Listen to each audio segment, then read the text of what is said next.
Saya ada bangkitkan pasal defisit dalam perbincangan pasal defisit. Jadi sebab itu saya sentuh tadi bila Pendang sebut tentang ralat tadi, saya nak kaitkan berkaitan dengan defisit. Jadi kalau kita lihat penjelasan yang Muhammad Tambun tadi dan juga penjelasan yang Muhammad Pontian tempoh hari bahawa buku itu dah siap. Jadi akhirnya mesyuarat kabinet sebelah pagi buat perubahan, maka perlu ada ralat. Dan ralat itu berada di atas meja kami 23 hari bulan baru sampai hari Isnin ya, dan tarikh suratnya 17 hari bulan. Cuma isu berkaitan dengan defisit ini concern sebagai ahli parlimen saya risau kerana biasanya sebarang kenaikan cukai ini dibincangkan dengan teliti dan dah ada dalam buku siap-siap. Seingat saya ini pertama kali dalam sejarah berlaku ini. Jadi kita nak tahu apakah pendekatan SST ini tidak betul-betul diperincikan ya. Walaupun 2% betul, item makanan tak masuk betul, cuma item-item lain masuk, dan juga logistik sebagai contoh daripada kosong tak pernah ada dimasukkan dalam item ini. So jadi kosong hingga 8%, satu kenaikan yang besar. Ini impaknya besar. Jadi sebab itu saya kata, adakah perkara ini adalah dalam keadaan kerajaan nak mencapai defisit yang diharapkan, pada masa yang sama nak berbelanja, dan oleh yang demikian kena cari hasil baru, dan hasil baru last minute yang paling banyak adalah melalui kenaikan SST 4.67 bilion. Jadi kalau ini keadaannya, ini satu signal yang amat bahaya ya. Kerana kita buat last minute keputusan, tak cukup nak cari kat mana, maka dinaikkan SST. Jadi itu memerlukan penjelasan. Baik, terima kasih. Muhammad. Tak ada bahayanya pun. Kalau kata tak pernah berlaku, tak betul. You tak buat homework. Saya pernah jadi Menteri Kewangan, dipinda masa pagi itu, dan oleh menteri-menteri terpaksa dipinda kertas tak kala bentang pukul 3, pukul 4 banyak kali. Cuma kemudian itu dengan pengalaman jadi dibetulkan. Dan hal ini telah dijelaskan oleh Timbalan Menteri Kewangan ya, sebelumnya. Dan keputusan ini saya sebut macam cukai perkhidmatan, keputusan lama, dan kita telah jelaskan pun dalam sidang parlimen bahawa cukai perkhidmatan akan dikenakan. Cuma detail baru kita sebut ya. Baik, 26 ahli yang berhormat, termasuk Paguh, Bera, Bagan, Muar, Shah Alam, Labuan, Keningau, Keluang, Pendang, dan nama-nama lain yang saya sebut dalam teks sepenuhnya, yang bangkitkan soal perluasan skup dan kenaikan kadar cukai perkhidmatan kepada 8%. Ya. Jadi betul kita nak kenakan, tetapi cukai perkhidmatan kita tahu ini dikecualikan apa ya, makan minum, telekomunikasi, pakai kenderaan kekal dan sebagainya, termasuk yang sebut logistik, pembrokeran, penaja jaminan dan karaoke. Tapi yang mengenai logistik itu memang betul kita sedang halusi.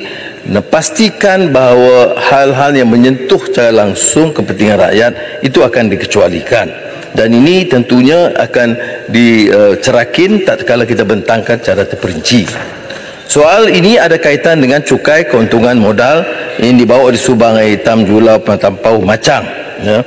Baik, ini tujuan kita memeluaskan asas cukai, dan seperti mana kita tahu ya, cukai keuntungan modal ni banyak menyentuh orang yang kaya. Sebab tu kadang-kadang saya tak faham mengapa kita nak cukai orang miskin tak boleh, nak cukai orang pertengahan pun kita nak elak, nak cukai orang kaya pun dibantah. Jadi sebab saya katakan bahawa cukai keuntungan modal ini dikenal pasti oleh kebanyakan negara. Malah kalau Thailand dan Indonesia itu CGT dan cukai korporat itu pada kadar yang sama. Bagi kita CGT itu 10%. Kalau Thailand dan Indonesia, kalau cukai korporat itu 30%, maka CGT 30%. Tapi kita tidak kenakan. Dan ini tujuannya ialah supaya apa yang disebut percukaian yang progresif. Mana kalau nak kenakan cukai itu kepada golongan yang kaya. Apa yang dikecualikan? Termasuk pelupusan saham berkaitan initial public offering ya, yang diluluskan, penstrukturan dalaman dan syarikat modal teroka. Dan apakah ia ada kesan dengan PMKS? Saya kata tidak dikenakan ya.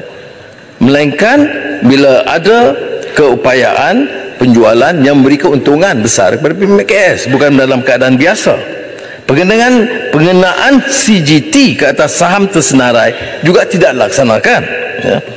Baik. Layanan CGT adalah sama seperti perubusan saham syarikat harta tanah di bawah cukai keuntungan harta tanah. Keuntungan perubusan saham dikira berdasarkan harga perolehan sebenar. Ini mengikut kaedah indeksasi dalam pengiraan cukai sejak tahun 1988, bukan perkara yang baru. Baik. Buat masa ini tidak dikenakan mengikut tempoh pegangan saham, ya. Cuma tak kala perubahan milik sahaja yang dikenakan. Baik, cukai barangan tinggi, cukai barang bernilai tinggi yang kita luxury tax pun dibangkitkan oleh Putrajaya, Cerlun, Kuala Selangor, Tumpat dan beberapa yang lain, ya. Ini bertujuan meningkatkan hasil mengenakan cukai kepada golongan kaya atau yang sebut maha kaya, yang juga dipertikai oleh sebahagian daripada kawan-kawan rakan-rakan yang berhormat, yang akan diperkuat kuasa pada mula 1 Mei. Tetapi ada kebimbangan tentang kesan kepada pelancong, maka kita kecualikan hanya pelancong masih boleh mendapatkan pulangan cukai itu tatkala di lapangan terbang. Jadi sama ada 5-10% itu mengikut saya katakan kategori barang, dan bila dibentangkan Ahli Muhammad boleh bahaskan. Jadi ada perendangan baru diperkenalkan supaya dikecualikan cukai ini kepada pelancong. Kriteria bagus, Pak.